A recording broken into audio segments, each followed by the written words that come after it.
अरे नमस्कार, आदाब, सत श्री अकाल। मैं प्रिंस जीपीएम क्लासेस में आपका स्वागत करता हूं। तो कैसे हैं आप लोग? तो जैसा कि आप लोग जानते होंगे, उत्तर प्रदेश में नौकरियों की बहार आने वाली है। क्या आने वाली है? नौकरियों की बहार आने वाली। 50,000 तक जो है, 50,000 प्लस तक वैकेंसी आने वाली है। पीईटी का नोटिफिकेशन आ ही गया, स्वागत आपका यूपीएसआई से हो ही गया। तो यही सब तो क्या है, ये सब लक्षण है। ये आपको पूरा स्पष्ट बता रहे हैं कि भैया आप प्रिपरेशन अपना जारी रखिए, बहुत जी तोड़ के मेहनत कीजिए, क्योंकि अभी देखिए इलेक्शन भी आने वाला है, जो है उत्तर प्रदेश का अपना इलेक्शन आने वाला है। तो इसी को देखते हुए सरकार यूपीएसआई पीईटी का नोटिफिकेशन निकाल रही। प्लस अभी आप देखते होंगे रोजाना ऐसा कोई दिन नहीं आता कि समाचार पत्रों में आपको ये पढ़ने को न मिले कि ये इतनी वैकेंसियां आ सकती, इतनी संभावनाएं हैं। अभी देखिए जीडी टर्नओवर है, इस टाइम आपको जो है मन लगा के पढ़ना चाहिए। अभी आप एनटीपीसी का एग्जाम दिए होंगे, तो इसका ये मतलब नहीं कि अब आप बैठ के आप रेस्ट लेंगे। तो इन्हीं सबको देखते हुए मैंने आज आपके लिए क्या लाया, इंपॉर्टेंट जो आर्टिकल्स होते हैं संविधान में हमारे। देखिए होता क्या है कि हम लोग संविधान पढ़ लेते हैं, लेकिन उनका रिवीजन नहीं होता। क्या नहीं होता? उनका रिवीजन नहीं होता। तो इन्हीं रिवीजन के लिए हम लोग डायरेक्ट बात करेंगे, यानी डायरेक्ट आर्टिकल उठाएंगे, वो किससे संबंधित है वो करेंगे, ताकि आपके जो इसके पहले के कंफ्यूजन है वो क्या हो जाए, दूर हो जाए। तो आइए समय न गवाते हुए हम लोग देखते हैं। देखिए आर्टिकल फर्स्ट क्या कहता है, भारत राज्यों का संघ है। भारत क्या है? भारत राज्यों का संघ है, यानी भारत कैसा है, भारत फेडरल है। क्या है? फेडरल। तो अगर फेडरल शब्द आए या भारत राज्यों का संघ, ये कौन सा आर्टिकल कहता है? आर्टिकल फर्स्ट कहता है। आर्टिकल सेकंड देखेंगे क्या है, नए राज्यों की स्थापना। नए राज्यों की स्थापना कौन करता है? हमारा संसद करता है। ऐसा प्रश्न आ सकता है ना। प्रश्न क्या आ सकता है? प्रश्न आएगा कि नए राज्यों की स्थापना या नए राज्यों का नया नाम देना, या कई, जैसे कि अब देखिए उत्तर प्रदेश को सन 2000 में क्या हुआ, उत्तराखंड में बांटा गया, छत्तीसगढ़, झारखंड, माने अलग अलग डिस्ट्रिक्ट किया गया कि नहीं, तो अलग अलग स्टेटों में बांटा गया। तो ये किस आर्टिकल के तहत आता है? आर्टिकल 2 कहता है। आर्टिकल 3 यानी अनुच्छेद, हमारे संविधान का अनुच्छेद 3 क्या कहता है कि क्षेत्रों सीमाओं का परिवर्तन कौन करेगा? संसद करेगा। आर्टिकल 3 कहता है कि क्षेत्रों सीमाओं का परिवर्तन करने का अधिकार किसके पास है? संसद के पास है। अच्छा, आर्टिकल 4 क्या कहता है? आर्टिकल 4 कहता है कि आर्टिकल 2 और आर्टिकल 3 यानी अनुच्छेद 2 और 3 में जो संशोधन होंगे, क्या होंगे? जो संशोधन होंगे, इन्हें संविधान संशोधन नहीं माना जाएगा। क्या माना जाएगा? इन्हें संविधान संशोधन नहीं। यानी अगर संसद माने लोकसभा और राज्यसभा और राष्ट्रपति, ये तीनों मिलकर अगर नए राज्य की स्थापना करते हैं या नए राज्य के क्षेत्रफल में कोई परिवर्तन लाते हैं अनुच्छेद 2 और 3 के तहत, तो उसे संविधान संशोधन नहीं माना जाएगा। क्या माना जाएगा? उसे संविधान संशोधन नहीं माना जाएगा। ये कहता कौन है? ये आर्टिकल 4 कहता है। आर्टिकल 5 क्या कहता है? आर्टिकल 5 कहता है कि संविधान के, ये आपको जो है नागरिकता को लेकर, क्या है? नागरिकता। देखिए 1955 में, कब? 1955 में हमारा नागरिकता का सूची आया था। ठीक, 1955 में नागरिकता एक्ट आया था। क्या आया था? भारतीय नागरिकता एक्ट आया था। आर्टिकल 6 क्या कहता है? ये देखो, पाकिस्तान से भारत आए हुए, देखिए पहले क्या था कि 1948 यानी 19 जुलाई 1948 से पहले कुछ पाकिस्तान जो भारत आ गए थे। जब बंटवारा हुआ 1947 में, हमारा देश आजाद हो गया, तो ये हुआ कि पाकिस्तान भी बना और क्या बना, हिंदुस्तान, इंडिया भी बना। तो उसी टाइम जो 19 जुलाई 1948 से कुछ पाकिस्तान हमारे कहाँ आ गए, भारत आ गए, तो उनको जो है नागरिकता मिल गई। ये किस अनुच्छेद में मिला? अनुच्छेद 6 में मिला। वहीं अनुच्छेद 7 क्या कहता है? ये पार्ट टाइम पाकिस्तान की बात करता है। पार्ट टाइम पाकिस्तान क्या होता है कि वो 1 मार्च 1947 से पहले तो वो चले गए थे। कहां चले गए थे? पाकिस्तान चले गए थे इंडिया से, लेकिन उनको वहां अच्छा नहीं लगा। फिर जो है वो फिर क्या हुआ, वो 26 जनवरी 1950 हमारा गणतंत्र दिवस मनाया जाता है। वे 26 जनवरी 1950 तक क्या वापस आ गए, यानी एक बार तो वो कहां चले गए, पाकिस्तान चले गए, लेकिन वहां फिर उनका शोषण हुआ या उन्हें नहीं अच्छा लगा कि नहीं, उनको लगा नहीं इंडिया ही ठीक है, तो वो 26 जनवरी 1950 तक आ गए। ये आर्टिकल किसमें कहता है? वो आर्टिकल 7 में कहता है। आर्टिकल 10 क्या कहता है? ये नागरिकता के अधिकारों की निरंतरता की बात करता है। किसकी बात करता है? यानी किसी भी नागरिक के अधिकार जो है उनके बने रहेंगे। अच्छा, आर्टिकल 12 देखेंगे तो ये राज्य की परिभाषा। राज्य का मतलब यहाँ सीधा सा केवल स्टेट से लेकर नहीं है। आप अगर केवल समझ रहे हैं स्टेट, राज्य का मतलब जिसमें सरकार के अनुदान, क्या है? सरकार के अपने अनुदान होते हैं। सरकार की वित्त पोषित संस्थाएं, जितने भी सरकार द्वारा अनुदान या वित्त पोषित संस्थाएं हैं, वो क्या होती है, वो राज्य की श्रेणी में आती है। किसकी? राज्य की। तो ये राज्य की परिभाषा किस अनुच्छेद में है? आर्टिकल 12 यानी आर्टिकल 12 यानी अनुच्छेद 12 किसके लिए? राज्य की परिभाषा को बताता है। आर्टिकल 14 क्या बनाता है? ये कानून के समक्ष समानता बताता है। क्या बताता है? कानून के समक्ष समानता बताता है। ठीक है, तो ये अगला देखते हैं।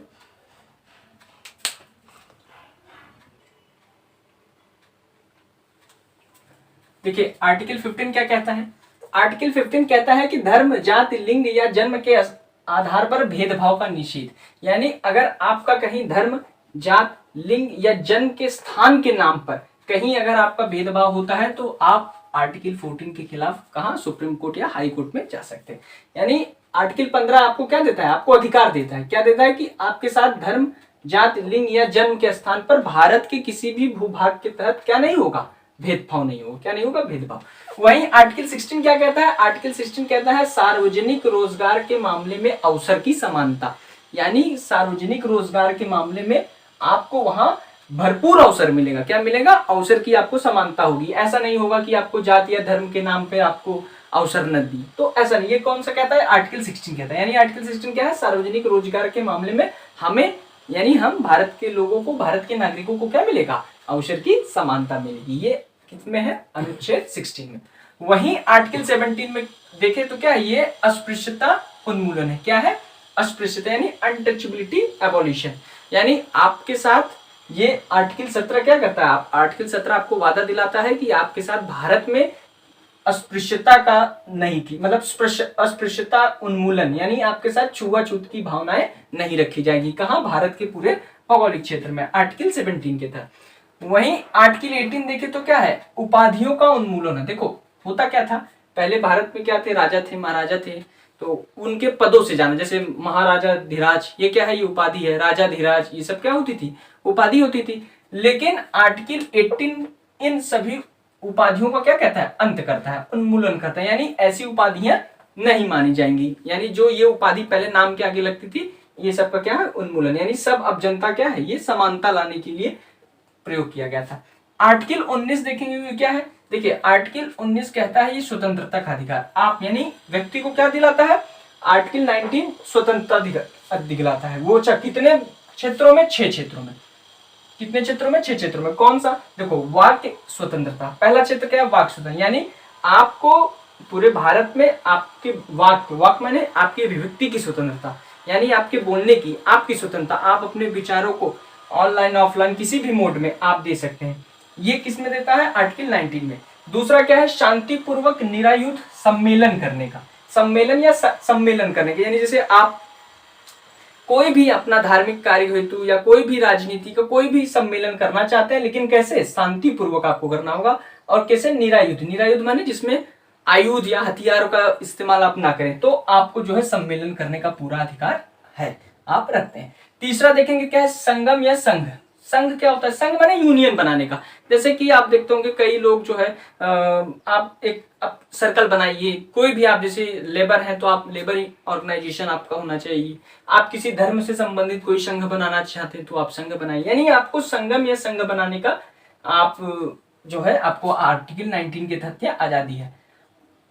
डी देखेंगे तो क्या है? अबाध संचरण। अबाध संचरण माने आवागमन, यानी आप भारत के किसी भी भौगोलिक क्षेत्र में आप आ जा सकते हैं। ये किस में मिलता है? आर्टिकल जो है 19 के डी में। आर्टिकल 19 के ई में देखेंगे तो क्या है? निवास करने का है। निवास करने का यानी आप भारत के भौगोलिक क्षेत्र में किसी भी राज्य में निवास कर सकते हैं। हालांकि इसमें अपवाद था, जैसे कि अभी देखिए जम्मू कश्मीर, पहले आप जम्मू कश्मीर में वहां रह नहीं सकते थे स्थायी रूप से, वहां से आप घूमने के लिए जा सकते थे। लेकिन जब से वहां 35A का उन्मूलन हुआ, यानी 35A हटाया गया, तब से आप जो है जम्मू कश्मीर में जा सकते हैं, अभी घर भी ले सकते हैं। ठीक है, तो ये एक अपवाद था जो कि हटा दिया गया।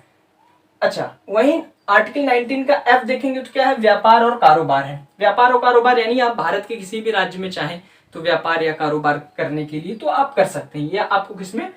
आर्टिकल 19 में। अच्छा, एक चीज देखिए अक्सर जो प्रश्नों में आता है, आर्टिकल 19 को आर्टिकल 19 को जब इमरजेंसी लगती है, क्या लगती है? इमरजेंसी, तो इवोल्यूशन किया जाता है। यानी इमरजेंसी जब लगती है तो आपसे ये सभी अधिकार छीन लिए जाएंगे।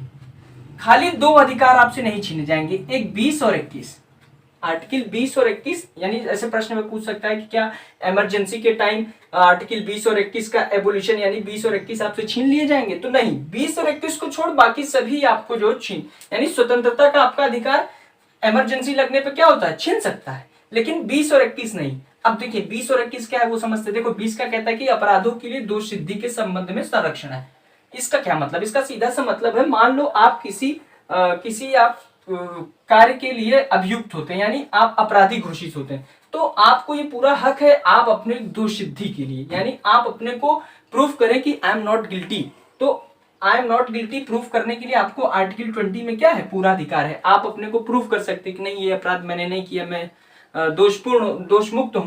तो ये किस में देता है, आर्टिकल 20। और 21 क्या है, 21 जीवन का अधिकार है। किसका है, राइट टू लाइफ है, जीवन का अधिकार, यानी मुझे मेरा जीवन मिला है तो मुझे इस देश में जीने का पूरा अधिकार है। ये किसमें, आर्टिकल 21 में। यानी आर्टिकल 20 और 21, 20 और 21 को छोड़ के बाकी सभी जितने भी मूल अधिकार है वो इमरजेंसी के टाइम क्या होते हैं, वो आपसे ले सकती है सरकार, वो आपसे छीन सकती है। अच्छा 21 में दो चीज देखें। 21 में 86 में नहीं 2002 में, सन 2002 में 86वां संशोधन हुआ। उसके तहत राइट टू एजुकेशन क्या है, राइट टू, यानी 6 वर्ष से लेकर 14 वर्ष के बच्चों को जो है भारत सरकार मुफ्त में शिक्षा देगी। ठीक, ये कब आया, 86 कॉन्स्टिट्यूशन अमेंडमेंट के तहत 2002 में। कब आया, 2002 में।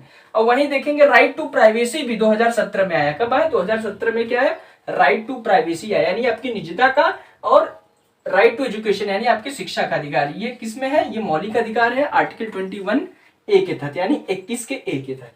21 क्या है, जीवन का अधिकार। ठीक है, तो ये मतलब अगर ऐसा प्रश्न पूछ ले कि इमरजेंसी में कौन सा नहीं, तो आर्टिकल 20 और 21 ये आपका एबोलिश नहीं होगा, बाकी 19 के ये सभी अधिकार आपसे छीन लिए जाएंगे अगर इमरजेंसी लगती है तो आइए हम लोग कुछ और आर्टिकल्स देखते हैं।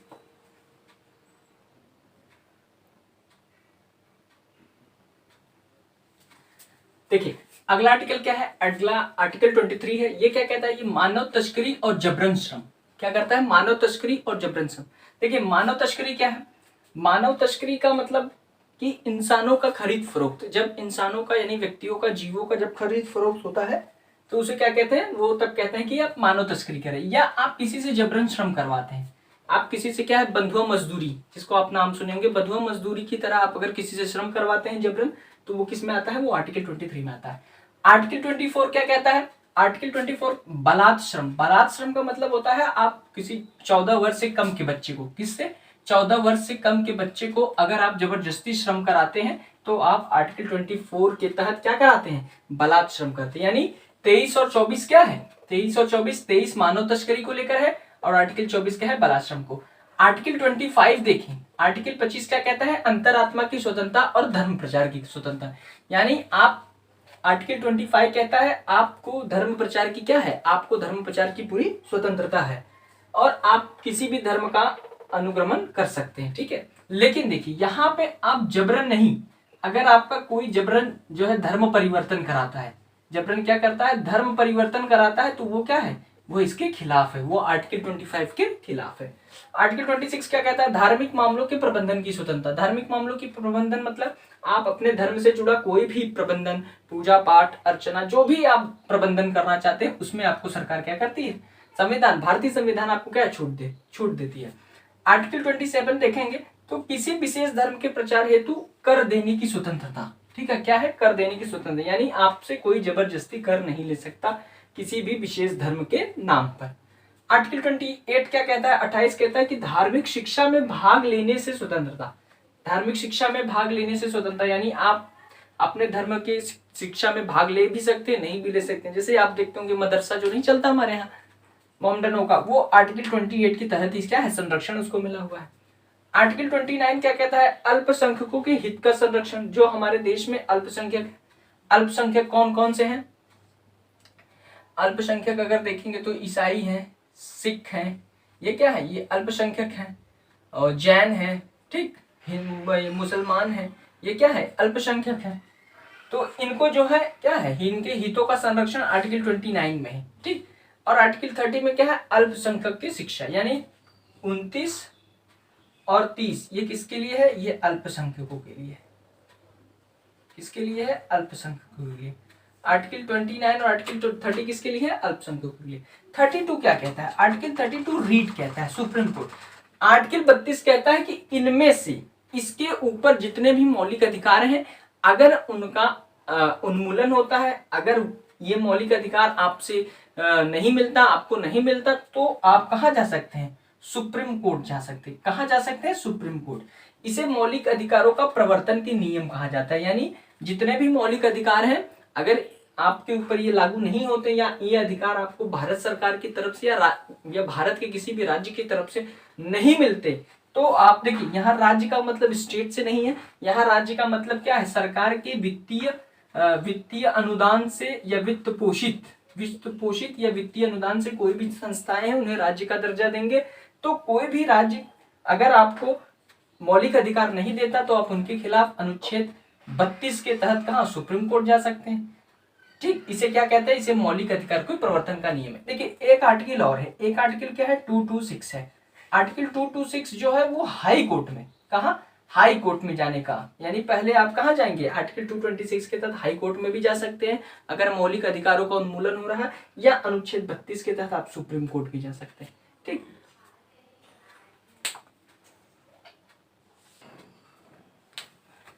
देखिए आर्टिकल 34 क्या कहता है? किसी भी क्षेत्र में अगर मार्शल लॉ लग गए, क्या लग गया? Martial law. यानी मार्शल लॉ क्या होता है? मार्शल लॉ सैनिक, यानी जहां पे आर्मी अपना एडमिनिस्ट्रेशन देखती है, उसे क्या कहते हैं? Martial law. अगर मार्शल लॉ लागू हो जाते हैं, तो आपके जो मौलिक अधिकार, मूल अधिकार होंगे 20 और 21 को छोड़ के बाकी सभी क्या होंगे? इबॉलिश हो जाएंगे। बाकी सभी क्या होंगे? हटा लिए जाएंगे कभी मार्शल लॉ लागू होने पर। ये कौन कहता है? ये आर्टिकल 34 कहता है। आर्टिकल 36 क्या कहता है? ये फिर पुनः राज्य की परिभाषा देता है। यानी आर्टिकल 12 और आर्टिकल 36 किसकी परिभाषा देता है? राज्य की परिभाषा देता है। अनुच्छेद 38 की बात करें, यानी आर्टिकल 38 की बात करें, तो ये क्या कहता है? ये कहता है राज्य को कि लोगों के कल्याण को बढ़ावा देने के लिए सामाजिक व्यवस्था में सुरक्षा लाए, यानी लोगों के कल्याण को बढ़ावा देने के लिए सामाजिक व्यवस्था को सुरक्षित रखा जाए। वहीं अनुच्छेद 39A के तहत क्या है? अच्छा न्याय और मुक्त कानूनी शिक्षा। यानी आर्टिकल 39 क्या कहता है? अच्छा न्याय और मुफ्त कानूनी शिक्षा की बात करता है। वहीं देखेंगे आर्टिकल 40 क्या कहता है? ये ग्राम पंचायतों के गठन की बात करता है। किसकी बात करता है? ग्राम पंचायतों की गठन। वहीं अनुच्छेद 44 क्या कहता है? Uniform civil code. Uniform civil code क्या है? यूनिफॉर्म सिविल कोड है जहां पे सभी सिविल के जितने भी रूल्स हैं, यानी सभी वो सब क्या होंगे? सभी लॉ, जितने भी लॉ हैं वो सब पर क्या होंगे? समान होंगे। जैसे कि गोवा हमारा जो है कि स्टेट है, राज्य है, यहाँ पे क्या है? यूनिफॉर्म सिविल कोड लाए हैं। क्या है? यूनिफॉर्म सिविल, यानी सभी के लिए एक समान से संहिता होंगी, नियम कानून कायदे जितने भी हैं सबके लिए क्या होंगे? एक समान होंगे। आर्टिकल 43 में देखिए क्या है? श्रमिकों के लिए जीवित मजदूरी की बात करते हैं। क्या करते हैं? 43 में क्या कहते हैं? श्रमिकों के लिए जीवित मजदूरी की। अच्छा, 43 में ही क्या है? 43 में ही आपको सहकारी समिति क्या होती है? सहकारी समिति ऐसी होती है जहां पे कई सारे लोग मिलकर कोई भी चीज चलाते हैं। जैसे देखिए अमूल, जो अमूल दूध नहीं है, अमूल दूध, ये अमूल का क्या है? आनंद मिल्क यूनियन लिमिटेड करके है। ये क्या है? ये अमूल एक सहकारी संस्था है जिसमें कई लोग क्या होते हैं? कई लोग मिलके चलाते हैं। वहां के किसान या जो भी लोग हैं नियोक्ता, वो सब नियोक्ताओं के द्वारा अमूल चलाया जाता है। तो क्या है? सहकारी समिति। तो सहकारी समिति किस में आती है? आर्टिकल 43 में आती है। आर्टिकल 43A में देखेंगे तो क्या है? ये उद्योगों के प्रबंधन में श्रमिकों की भागीदारी को बताता है। यानी कोई भी उद्योग है, कोई भी इंडस्ट्री है, उनके श्रमिक की भागीदारी के बिना वो इंडस्ट्री नहीं चल सकती। ऐसा कौन कहता है? ऐसा 43A कहता है। वहीं अनुच्छेद 45 की बात करें तो यह 6 वर्ष से 14 वर्ष तक क्या शिक्षा की बात करते हैं। यानी बच्चों में क्या, यानी माता पिता को क्या करना है? माता पिता को बच्चों की देखभाल करनी है 6 से 14 वर्ष तक के बीच, और उनको क्या है? शिक्षा अनिवार्य देना है। ये कौन कहता है? ये आर्टिकल 45 कहता है। तो ये जितने भी सारे इंपॉर्टेंट आर्टिकल थे हमने आपको बता दिए। आगे आने वाली वीडियो में हम इसके अलावा भी और जितने भी भारत संविधान के अनुच्छेद हैं उन सबको लाएंगे। तो ये क्लास आपको कैसा लगा आप हमें कमेंट सेक्शन में जरूर बताएं, और अगर अभी तक आपने हमारे चैनल को सब्सक्राइब नहीं किया है तो आप इस चैनल को जरूर सब्सक्राइब करें। Thank you.